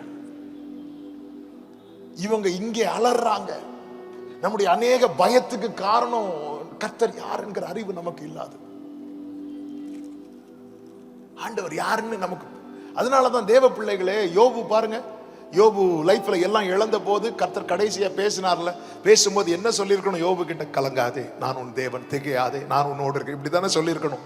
ஏன்னா அவ்வளவு தளர்ந்து இருக்கிறான். ஆனா அவங்கிட்ட அப்படி எதுவுமே பேசாம கர்த்தர் வானத்தை பேசுறார், பூமி அஸ்திவாரம் போட்ட மேட்டரை சொல்றார், நட்சத்திரங்களை பெயரிட்டு அழைத்ததை சொல்றார். அவர் யார் என்பதை தான் அவனுக்கு சொல்லிட்டு இருக்கிறார். அவர் யாரு, உன் தேவன் யாருன்னு தெரியுமாப்பா? உன் வாழ்க்கையில இந்த பிரச்சனை வருது இல்ல, நான் யார் தெரியுமா? இவ்வளவு பெரிய சமுத்திரம் இறைந்து வந்தால் கூட அதன் பெருமையை அடக்குகிறவர், இறையாதை அமைதலாயிரு என்று சமுத்திரத்துக்கு எல்லையே போட்டவர், கூப்பிடும் காக்கை குஞ்சுக்கு ஆகாரத்தை சமதரித்து கொடுக்கிறவர், நட்சத்திரங்களை பெயரிட்டு அழைத்தவர். நான் பூமிக்கு அஸ்திவாரம் போடும் போது நீ கிடையாது தெரியுமா? ஒவ்வொன்றையா அவர் யார் என்பதை வெளிப்படுத்த வெளிப்படுத்த யோபு வாய்ப்புக்கிட்டார். ஐயோ ஆண்டவரே, நீங்க யாருன்னு தெரியாம பேசிட்டேன்ப்பா, இப்போ எனக்கு தெரியுது ஆண்டவரே, தேவர் சகலத்தையும் செய்ய வல்லவர், நீர் செய்ய நினைத்தது. ஹல்லேலூயா. நீங்க கவனிச்சீங்கன்னா தெரியும், இந்த வெளிச்சம் வந்ததுக்கு அப்புறம் அந்த ஏரிய பக்கமே சாத்தான் இல்லை. 1வது அதிகாரத்துல கர்த்தர் உண்டு, யோபு உண்டு, சாத்தான் உண்டு. 2வது அதிகாரத்துல கர்த்தர் உண்டு, யோபு உண்டு, சாத்தான் உண்டு. கிளைமேக்ஸ்ல கர்த்தர் யோபு மட்டும் இருக்கிறாங்க, சாத்தான் இல்ல. அந்த நாள் வரும், உன்னோடு போராடினவர்களை நீ தேடியும் காணாதிருக்கும்படிக்கு கர்த்தர் கிரியை செய்கிற நாள் வரும். ஆமே. அப்ப வாழ்க்கையில இந்த இப்படிப்பட்ட பயங்கள் அதிகரிக்கும் போது நம்முடைய ஜெபம் எதுவா இருக்கணும் தெரியுமா? இன்னும் உம்மை அறியணுமே. எஸ், ரொம்ப ரொம்ப தேவை. பைபிளை நம்ம திறக்கிறது எனக்கு கர்த்தர் என்ன செய்வார் என்பதை அறிவதற்காக தான் அதிகமாக இருக்கிறது. கர்த்தர் யார் என்பதை அறிவதற்காக வேதத்தை திறக்கிறோமா? பிலிப்பு நாத்தான் வேலை பார்த்து என்ன சொல்கிறான் தெரியுமா? இந்த புத்தகத்தில் எழுதியிருக்கிறவரை நான் கண்டேன் அப்படிங்கிறான். எனக்கு என்ன செய்வார்? நம்ம அண்டர்லைன் பண்றதே அப்படிதான், நாங்க அண்டர்லைன் பண்ணுவோம், தப்பு கிடையாது, பண்ணிக்கோங்க, இன்னும் போய் பண்ணுங்க. ஆனா கர்த்தர் யார் என்பதை அறிய இந்த வார்த்தைக்கு ஒரு ஷேப் கொடுத்தார் பிதாவாகிய தேவன். அவர் தான் ஜீசஸ் கிரைஸ்ட். அதிலே வார்த்தை இருந்தது, அந்த வார்த்தை தேவனா இருந்தது, அந்த வார்த்தை மாம்சமாகி இந்த பூமியில இறங்கி வந்தது. அவரை பார்த்து பைபிள தெரிஞ்ச பிலிப்பு இயேசுவை பார்க்கிறான். கரெக்ட். ஆமென். பயத்துக்கு காரணம் என்ன? அவரை குறித்த அறிவு நமக்குள்ளே குறைவா இருக்கிறது. நான் இத்தனை வருஷம் விசுவாசி, இதெல்லாம் வேலைக்கு ஆகாது. நான் எந்த அளவுக்கு கிறிஸ்துவை அறிகிற அறிவிலே வளர்கிறேன், ரொம்ப முக்கியம். பவுல் ஆரம்பம், ஆண்டவரே நீர் யார், இப்படி ஆரம்பித்த பவுல் எப்படி முடிக்கிறார் தெரியுமா? நான் விசுவாசித்திருக்கிறவர் இன்னார் என்பதை அறிவேன். என்னிடம் உள்ளதையே உம்மிடம் ஒப்படைத்து அந்நாள் வரையிலுமே அதை காத்திட. எனவேதான் பவுல் சொல் தைரியமா போறார். எத்தனை நிந்தைகள், போராட்டங்கள், ஒருத்தரும் துணை இல்லாத சூழ்நிலை, ஆனாலும் அவருக்கு தெரியும் நான் அவரிடத்தில் ஒப்புவித்ததை என்ன இந்த பாதையில கர்த்தர் தானே நடத்தி இருக்கிறார். எப்படி அமிழ விடுவார், எப்படி கைவிடுவார்? பொய் சொல்ல அவர் மனிதன் அல்ல, மனம் மாற மனுபுத்திரன் அல்ல. அக்கறைக்கு போக தானே துரிதப்படுத்தினார், அமிழ்வதற்கு துரிதப்படுத்தவில்லையே. கர்த்தர் என்ன சொல்லி நம்மை நடத்துகிறார் அதை தான் பார்க்கணும். அறியாத வழியிலே நடத்துவதற்கெல்லாம் காரணம் என்னவென்றால் அவரை சார்ந்திருக்க பண்ண. தெரிந்த பாதையில் நடத்தினால் நாம் அவருடைய ஆலோசனைக்கு செவி கொடுக்க மாட்டோம். சாஸ்திரிகளும் இயேசுவை பார்க்க வந்தார்கள், மெய்ப்பர்களும் இயேசுவை பார்க்க வந்தார்கள். சாஸ்திரிகள் ட்ராக் மாறினாங்க பாத்தீங்களா, ஏன்னா அவங்க புத்திக்கு இடம் கொடுத்தாங்க. மெய்ப்பர்கள் ட்ராக் மாறல பாத்தீங்களா. அவருடைய பாதையில் ஒருவன் நடந்தால் பேதையனா இருந்தாலும் திசை கெட்டு போக விட மாட்டார். பல நேரத்தில் நம்முடைய ஆலோசனை, நம்முடைய புத்தி நமக்கு சரின்னு தோன்றது. எல்லாவற்றிலும் கர்த்தர், ஆண்டவர் தானே கொண்டு வந்தார், கர்த்தர் தானே கொண்டு வந்தார், கைவிட மாட்டார். கர்த்தருக்கு மகிமை உண்டாவதாக. இந்த பயம் நம்ம விட்டு போகணும்னா ஆண்டவரை அறிகிற அறிவில். ஆமென். நேரம் அதிகம் போகிறதுனால ஒரு தேவ பிள்ளை மிகப்பெரிய பலன் என்ன தெரியுமாங்க? ஒன்று கர்த்தருடைய பிரசன்னம், ரெண்டு கர்த்தருடைய வார்த்தை. அந்த இடத்துல இயேசு வந்துட்டார். இயேசு வந்ததும் என்ன இருக்கணும் தெரியுமா? அந்த காற்றும் கடலும் அமைதியா இருக்கணும். ஆனா காற்றும் கடலும் இன்னும் அடிச்சுட்டு தான் இருக்கு. பல நேரத்துல இதுதான் புரிய மாட்டேங்குது. ஆண்டவர் நான் கூப்பிடும் போது வந்துடுறாரு, ஆனா பிரச்சனை இன்னும் இருந்துட்டு தானே இருக்குது. அந்த எல்லா புத்திக்கும் மேலான தேவ சமாதானம் நம்ம ஜபிக்கும் போது கிடைக்கிறதுனாலே அர்த்தம் என்னன்னா தேவன் வந்துட்டாருன்னு அர்த்தம். ஆனா ஜபிக்கும் போது நல்லா இருக்கு, ஆனா வாழ்க்கையை பார்த்தா இன்னும் புயல் அடித்து கொண்டுதான் இருக்கிறது, இன்னும் காட்டு வீசி கொண்டுதான் இருக்கிறது. இங்கே அதுதான் நடக்கிறது. இயேசு என்ன பண்ணார் தெரியுமா? இயேசு வருவாரு, அப்படி அப்புறம் போவார். அவர் அப்புறம் போகிறவர் போல காண்பித்தார். பக்கத்துல அப்படியே வருவாரு, திரும்பி போவார். பக்கத்துல வரும்போது இவங்க ஆவேசம் வாங்க, திரும்பி போவார். திரும்ப பக்கத்துல வருவார். என்ன ஆண்டவரே, நீங்க கடல் மேல் நடக்கிறவர் என்பதை காண்பிக்கவா நீங்க வந்தீங்க? நாங்க உங்களை கூப்பிட்டது எங்க பிரச்சனையை சால்வ் பண்ண, ஆனா நீங்க வந்து பாரு நான் கடல் மேல நடக்கிறேன். ஆண்டவரே எனக்கு புரியல ஆண்டவரே. கர்த்தர் எதற்காக வெயிட் பண்ணிட்டு இருக்கிறார் தெரியுமா? பேதுரு இறங்கணும். ஆண்டவரே நான் எவ்வளோ ஜெபம் பண்ணிட்டேன், எவ்வளோ எனக்கு தெரியுது நீங்க இருக்கிறீங்கன்னு, ஆனா பிரச்சனை சால்வ் ஆகலையே ஆண்டவரே. இந்த ராத்திரி வேளையிலே கர்த்தர் சொல்லுகிற வார்த்தை இதுதான், உன் பிரச்சனை சால்வ் ஆகணும்னா நீ ஏன் கூட இறங்கி நெல்லு அப்படிங்கிறார். நீ ஏன் கூட இறங்கி நெல்லு. 12 பேர் போட்ல இருக்கும்போது ஒருவனுக்குள்ளே ஒரு ஏவுதல், அந்த ஏவுதல் தான் ஆண்டவரே நீரே ஆனால் அப்படிங்கிறார். ஆண்டவர் இதுக்கு தான் வெயிட் பண்ணிட்டே இருக்கிறார். என கேட்டுக்கொண்டிருக்கிற அன்பு சகோதர சகோதரி, இந்த சத்தத்தை கேள்.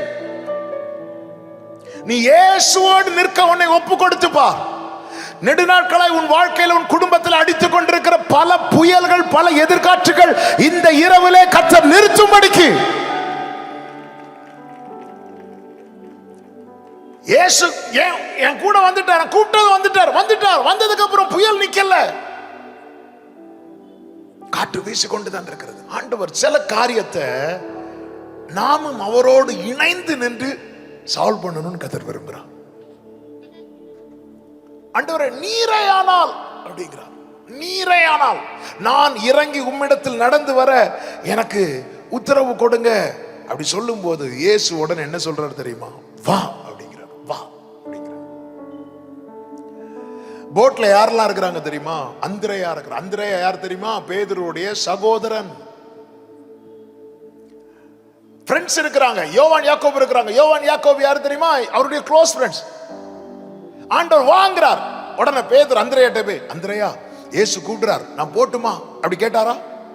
கேட்ட என்ன சொல்லியிருப்பார்? நீயா கொஞ்சம் முன்னாடி ஆவேசம் கத்துனது விட்டுருக்க மாட்டாங்க. யோவான் யாக்கோபிட்ட போய், யோவான் யாக்கோபே நான் போட்டுமா இல்லை விட்டுருக்க மாட்டாங்க. சில தீர்மானங்களை எடுக்கிறதற்கு நம்ம கூட இருக்கிறவங்க அலோவ் பண்ண மாட்டாங்க. இதனாலேயே நிறைய ஆசை இருக்கு, ஆண்டவருக்காக நிக்கணும், ஆண்டவருக்காக ஒரு ஸ்டெப் எடுத்து வைக்கணும், ஆனா விட மாட்டேங்கிறாங்க. அதனாலதான் பவுல் சொல்றாரு, கிறிஸ்து எனக்கு தம்மை வெளிப்படுத்த சித்தமா இருந்த போது நான் மாம்சத்தோடும் இரத்தத்தோடும் யோசனை பண்ணாமல். யோசனை பண்ணி இருந்தா அவர் எங்கதான் போயிருக்கணும்? சனகரி சங்கத்துக்கு போயிருக்கணும். அங்க கூட்டு இப்படி ஆண்டவர் என்ன பேசினார், பவுலே உன்னை நல்ல பிரெயின் வாஷ் பண்ணிட்டாங்க, இங்க வா உட்காரு, விட்டுருக்க மாட்டாங்க. ஆமென். ஆண்டவரே நான் என்னப்பா செய்யணும்? நான் எவ்வளோ ஜெபம் பண்ணி பார்த்துட்டு எத்தனை விடுதலை பெருவிழாக்கு வந்தும் எனக்கு விடுதலை இல்லை.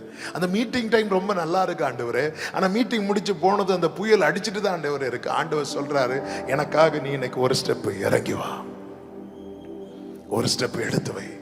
சகையுவே நீ சீக்கிரமா இறங்கி வா, இன்னைக்கு நான் உன் வீட்டில் வந்து தங்க வேண்டும். சகையு சீக்கிரமா இறங்கி வந்தான். அவன் இறங்கி வந்தது மரத்திலிருந்து மட்டும் இல்ல, அவனுடைய பழைய சுபாவத்திலிருந்து இறங்கி வந்தான், பழைய கேரக்டர்ல இருந்து இறங்கி வரான். எல்லாத்தையும் கொஞ்சம் கொஞ்சமா அதை எல்லாத்தையும் விட்டு விட்டு இறங்கி வரான். ஆழ்ந்த வேலை எல்லாத்தையும் விடுறான். இந்த ராத்திரி வேளையில உங்க குடும்பத்துக்கு அநேக ஆசீர்வாதத்துக்கு நீங்க தான் தடையா இருக்கிறீங்க. இன்னைக்கு கர்த்தர் உங்களை விடையாய் மாற்ற விரும்புகிறார். 12 பேரும் இறங்கல, ஆனா ஒருவனுக்குள்ளே ஒரு ஏவுதலை, அந்த ஃபோர்ஸ் அந்த கரையில் இருக்கும்போது துரிதப்படுத்தினாரே, அந்த கிரியை இப்பொழுது நடக்குது. ஏன் மற்ற யாருக்கும் கேட்க தோணல? மற்ற யாருமே நாங்களும் இறங்கி வரோம் கேட்க தோணல. ஆனா ஒருவனுக்குள்ளே, நல்ல புரிந்து கொள்ளுங்கள், சில நேரத்தில் ஆவியானவர் ஏவி கொண்டிருப்பார். கர்த்தருக்காக வந்து நிற்க, கர்த்தரோடு நிற்க, சில காரியத்துக்காக உத்தரவாதம் எடுக்க. ஆண்டவர் இந்த காற்றையும் கடலையும் அதட்டுகிற வல்லமை இயேசுவுக்கு மட்டும்தான் உண்டு. ஆனா இந்த இடத்துல இயேசு என்ன பண்ணுகிறார் என்றால், பேதுருவையும் தன்னோடு கூட இணைத்து கொண்டு அதை செய்ய விரும்புகிறார். சில நேரத்தில் கர்த்தர் உத்தரவாதம் எடுக்கும்படிக்கு கர்த்தர் உங்களை துரிதப்படுத்துவார், உங்களை பாரப்படுத்துவார். இல்ல இவங்க எல்லாம் இருக்கிறாங்களா, யோவான் இருக்கிறார்களா, யோவான் தான் மார்பிள சாய்ந்துட்டு இருக்கிறவர், அவர் போகட்டும், இவர் இப்படி பார்த்துட்டு இருக்கிறது வரைக்கும் புயல் அடித்து கொண்டுதான் இருக்கும்.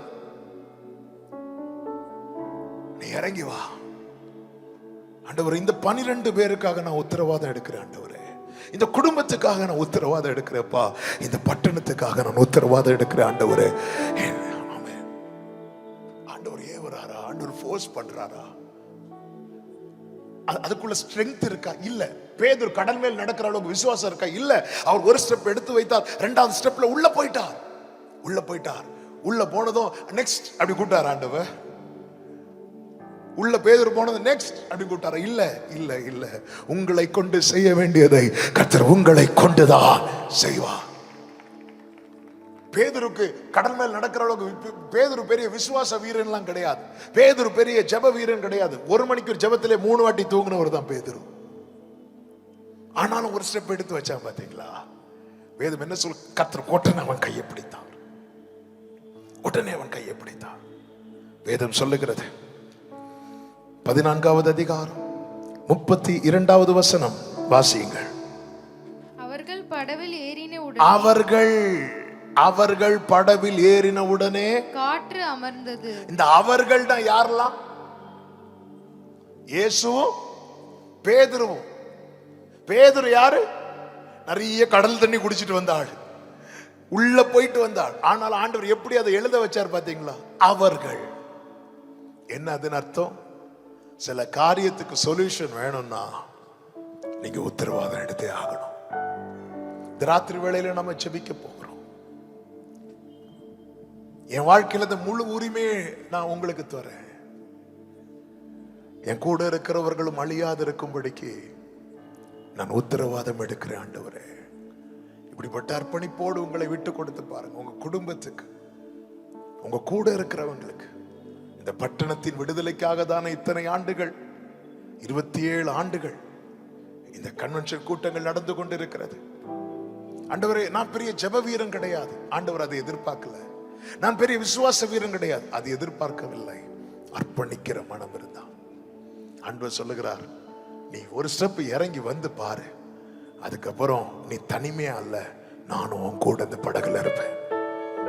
நீ இறங்காம உன் படகுல நான் ஏற மாட்டேன்னு ஆண்டவர் அதுல உறுதியா நிக்கிறார். அதனாலதான் சமீபமாய் வருவார், அப்புறம் போகிறவர் போல இருப்பார். போட்ல இருந்து எல்லாரும் கூப்பிடுவோம், நீ இறங்கி என்ன கூட்டிட்டு வா.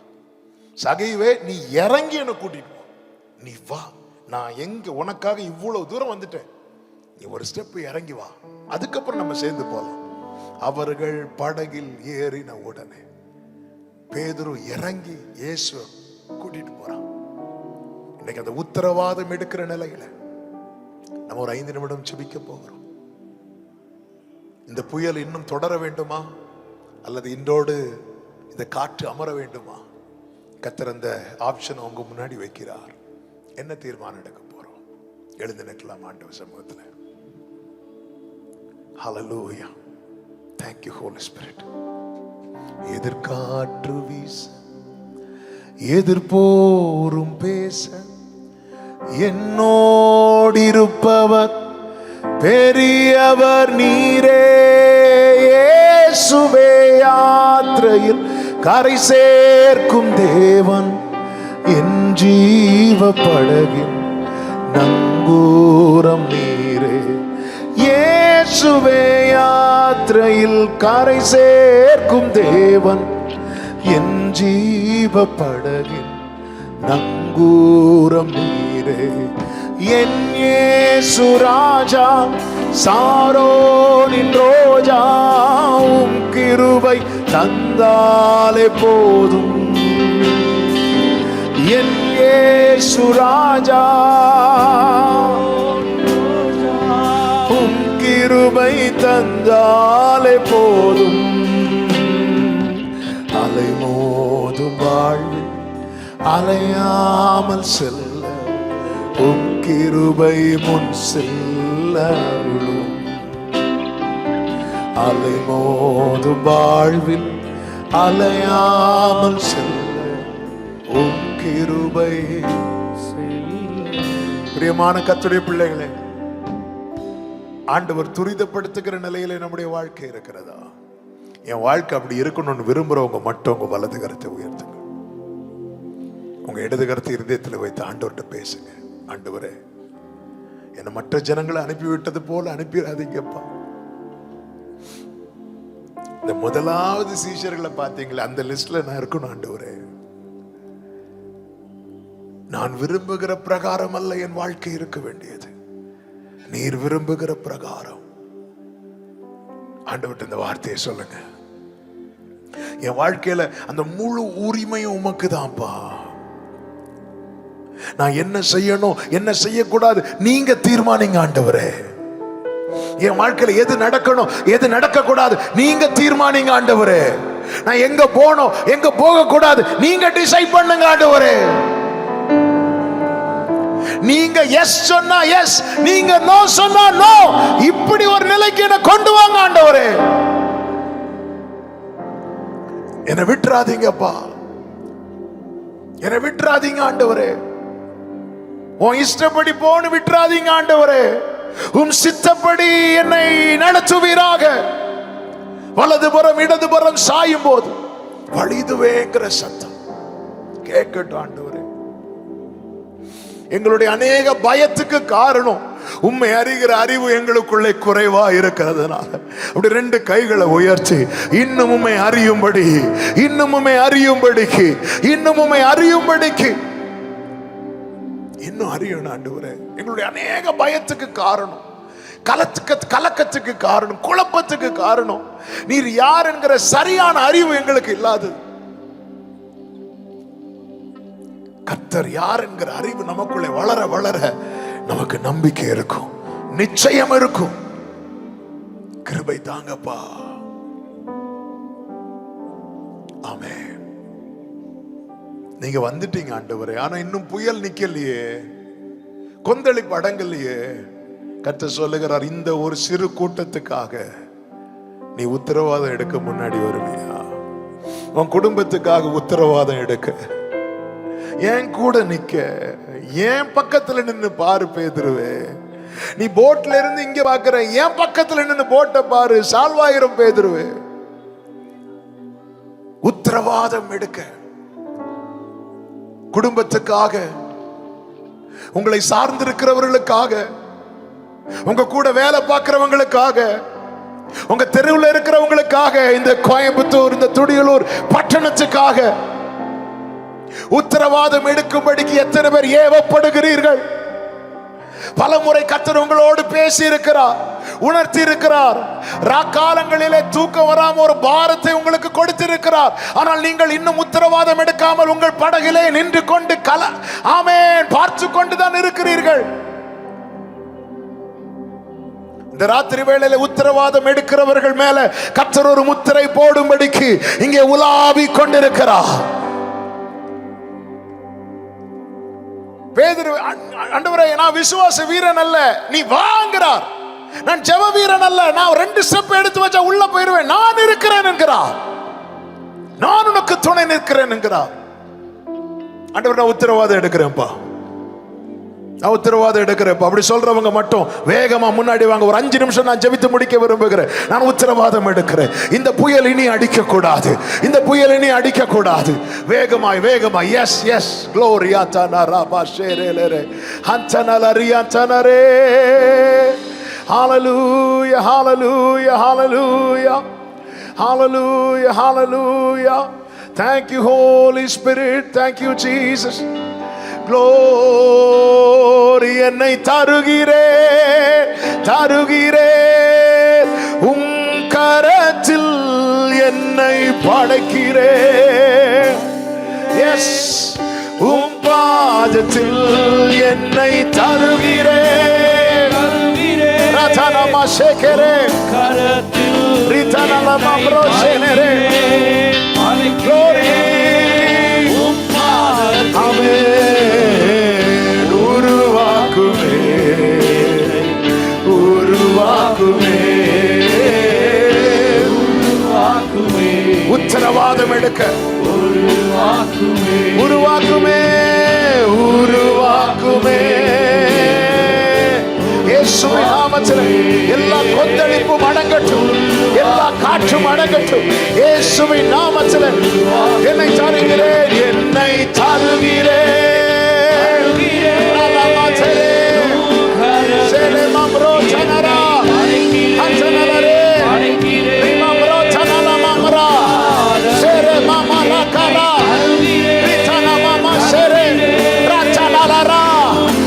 தலைமுறைக்காக உத்தரவாதம் எடுக்க, தலைமுறைக்காக, குடும்பத்துக்காக. உருவாக்குமே உருவாக்குமே உருவாக்குமே. ஆமென் உருவாக்குமே. ஹalleluya. பேதுருவை போல 2வது ஸ்டெப்ல உள்ள போற நிலைமைதான்ப்பா என்னுடைய விசுவாச ஜீவியம், ஜெப ஜீவியம் எல்லாம் இருக்கு. ஆனாலும் எனக்கு இந்த புயல் அடங்கி ஆகணும் ஆண்டவரே, என் குடும்பத்துல, என் வாழ்க்கையில. ஹalleluya. இந்த புயல் அடங்கி ஆகணும் ஆண்டவரே. நீரே ஆனால், நீரே ஆனால். ஆண்டவரே, இப்ப நான் இங்க வந்து நிக்கிறது உங்களை மட்டும் நம்பி, நீங்க கூப்பிடுறீங்க நம்பிதான். நீரே ஆனால், நீரே ஆனால் நானும். பேதுரு கடல்ல இறங்கும் போது படகுல இருக்கிற 11 பேரும் 11 விதமா நினைச்சிருப்பாங்க. இன்னைக்கு நீங்க எங்க வந்து நிக்கிறீங்கல்ல, பலர் பல விதமா நினைக்கலாங்க. ஆனால் வேதம் எப்படி சொல்லி முடிக்கிறது தெரியுமா? அவர்கள் படகில் ஏறின போது, எஸ் எஸ், உங்க ஜெபத்துக்கு, உங்க ஜெபத்துக்கு ஆமென் ஆமென் ஆமென். அவர்கள் படகில் ஏறின போது காற்று அமர்ந்தது. இயேசுவின் நாமத்தில் இதை நீங்கள் பார்க்க போறீங்க. இந்த விடுதலை பெருவிழாவின் முதல் நாள் கூட்டத்தில் ஆவியானவர் இந்த வார்த்தை அனைவரோடு தீர்க்க தரிசனமாய் பேசுகிறார். உங்களை கொண்டு, உங்களை கொண்டு மோசேயை பார்த்து சொன்னார், உன்னோடு இருந்து நான் செய்யும் காரியம் பயங்கரமாயிருக்கும். Glory, glory. பேதுரு தன்னோடு இருந்த 11 பேருக்காக உத்தரவாதம் எடுத்து ஒரு ஸ்டெப் எடுத்து வைக்கிறான். அப்படியே உங்க 2 கைகளை உயர்த்தி, ஆண்டவரே, பேதுரு மூழ்காதபடிக்கு அவன் கையை பிடிச்சிங்களேப்பா, என் கையை பிடிச்சுக்கோங்க ஆண்டவரே. ஆமென். என் கையை பிடிச்சுக்கோங்கப்பா. ஒரு 2 நிமிஷம் ஜெபம் பண்ண போறீங்க. நீங்க யாருக்காக உத்தரவாதம் எடுக்க வந்திருக்கிறீங்க? யாருக்காக? அவங்களுக்காக ஜெபம் பண்ணுங்க. உங்க தலைமுறைக்காகவா, உங்க கணவருக்காக, உங்க மனைவிக்காகவா, உங்க குடும்பத்தினருக்காகவா, அல்லது உங்க தெருவில் இருக்கிறவங்க, உங்க கூட வேலை பார்க்கிறவங்க, இந்த பட்டணம் கர்த்தர் ஏவுறார்ல, இவங்களுக்காக நம்ம தான் இனி உத்தரவாதம் எடுக்கணும்னு கர்த்தர் ஃபோர்ஸ் பண்ணி தான் உங்களை கொண்டு வந்திருக்கிறா. ஆண்டவர், நீரே ஆனால், நீரே ஆனால், நீரே ஆனால். பேதுரு கேட்கல, நீரே ஆனால் இந்த காற்றை அமர்த்தும் கேட்கல. ஏன்னா பேதுருக்கு தெரியும், நான் இறங்கிட்டேனா எல்லாம் சால்வ் பண்ணிடுவார். நான் அவர் கூட போய் நின்னுட்டேனா, நான் அவரோடு நின்னுட்டேனா, இயேசுவின் நாமத்திலே எல்லா சாவுக்கேதுவான ஜெப ஜீவியங்கள் மீண்டும் உயிர்ப்பிக்கப்படுவதாக, ஆவிக்குரிய நிலை மீண்டும் வளருவதாக, விசுவாச நிலை மீண்டும் ஓங்கி ஓங்கி ஓங்கி படருவதாக, எல்லா விசுவாசங்கள் அகன்று போவதாக. Glory! ஜெப ஆவி, கண்ணீரின் ஆவி, விண்ணப்பத்தின் ஆவி உங்க மேல கர்த்தர் ஊற்றுகிறார். இன்று முதல் ஜெபம் வித்தியாசமாகும்.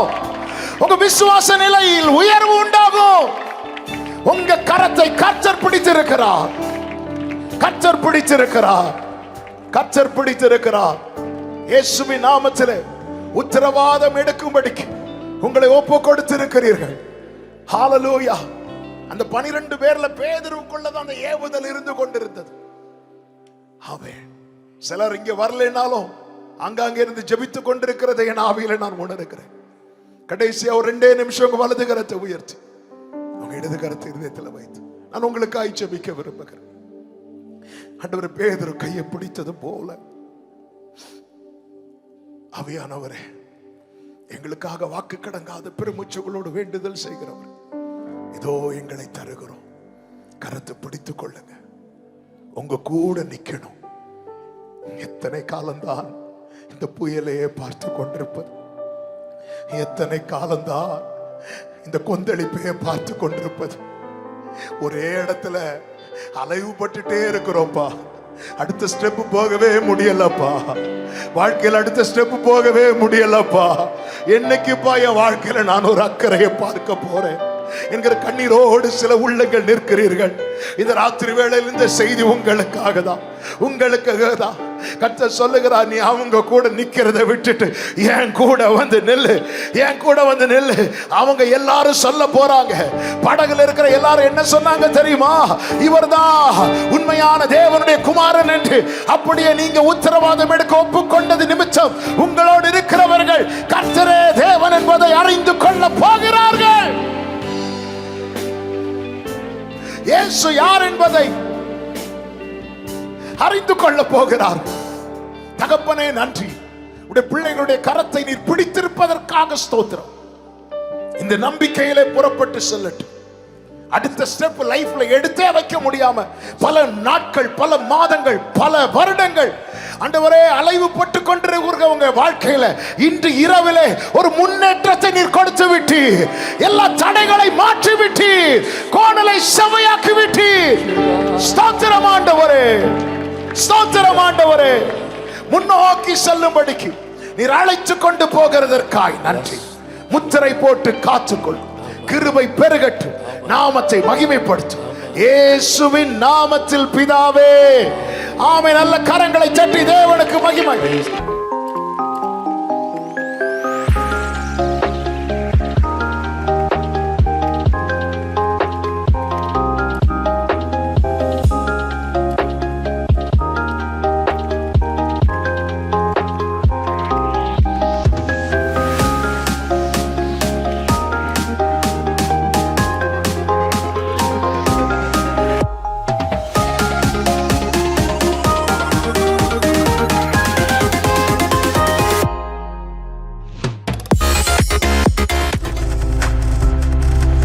நீங்கள் பார்த்து கொண்டிருப்பது உங்கள் ஜாய் டிவி. உங்கள் துக்கம் சந்தோஷமாய் மாறும்.